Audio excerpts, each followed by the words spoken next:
So something I really, want us to embody is that what it takes to create PTSD is superpowers. Like, it takes a very magical person to be able to create that.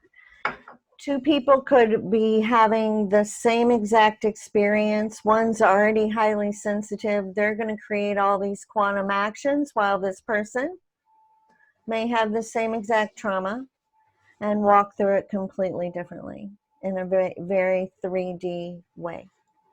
Not every person gets PTSD, but the ones that do are very magical people, right?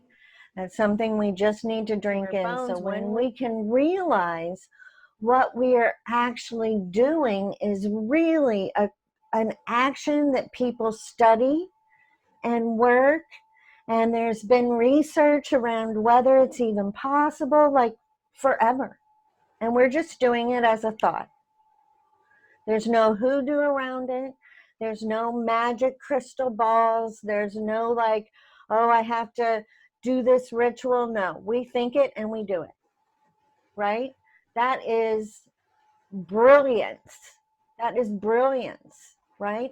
But because we just think it and we do it, and we don't have all these tools, and we don't have these magic wands, and we don't have a time machine, and we don't have all these, accoutrements, it feels like we're not doing anything, right?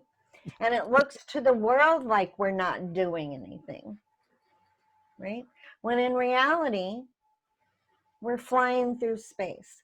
I want to talk about your daughter, Jessica, because it was so beautiful when she said to me, and she's absolutely gorgeous. How old is she? 12? 13. So she's 13. And she's sitting here with me, and she'd been having these spells where she was like spacing out at school or whatever, right? And so she's sitting there and she's like, I kind of stare at something kind of over to the side, kind of at the corner of my eye. And after a while, everything disappears. And I said, oh, yeah? I said, so what happens when things disappear? And she just kind of looked at the ground for a minute, and then she looked up under her the beautiful eyelashes and she said, I fly. And I started laughing and I said, I fly too. Isn't it cool? Right?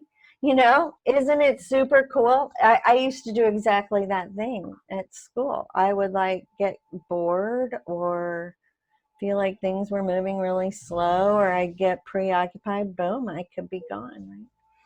So when we can realize that we're doing that, and that isn't something horrible, that isn't a negative thing, that's really a superpower if we actually make it conscious versus unconscious.